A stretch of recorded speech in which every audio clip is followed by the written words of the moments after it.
யானை மேலே போகிறவனை சுண்ணாம்பு கேட்ட கதை. ஒரு நாள் ஒரு ஊரில் பெரிய உற்சவம் நடந்து கொண்டிருந்தது.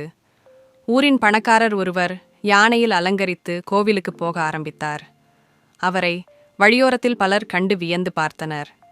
அந்த நேரத்தில் ஒரு ஏழை சுண்ணாம்பு வியாபாரி தன் சிறிய கூடை கொண்டே நடந்து கொண்டிருந்தான். யானை மேலே எடுப்பாக அமர்ந்திருந்த அந்த பணக்காரரை பார்த்து அந்த வியாபாரி கூச்சமின்றி ஓடி வந்து, ஐயா, சுண்ணாம்பு வாங்கிக்கிறீங்களா என்று கேட்டான். யானையில் அமர்ந்திருந்தவர் சிரித்து, ஏய், இப்போ என்ன சுண்ணாம்பு வேணும்? நான் கோவிலுக்கு போகிறேன் என்றார். அங்கு இருந்தவர்கள் அனைவரும் சிரித்தனர். யானை மேலே போகும் மனிதனிடம் இப்படி சுண்ணாம்பு விற்க முயற்சி செய்வது வியப்பாக இருந்தது. அதை பார்த்த ஒரு மூதாட்டி மெதுவாகச் சிரித்து, இதெல்லாம் யானை மேலே போகிறவனை சுண்ணாம்பு கேட்ட கதைதான் என்றார். பழமொழி: யானை மேலே போகிறவனை சுண்ணாம்பு கேட்ட கதை நெறி.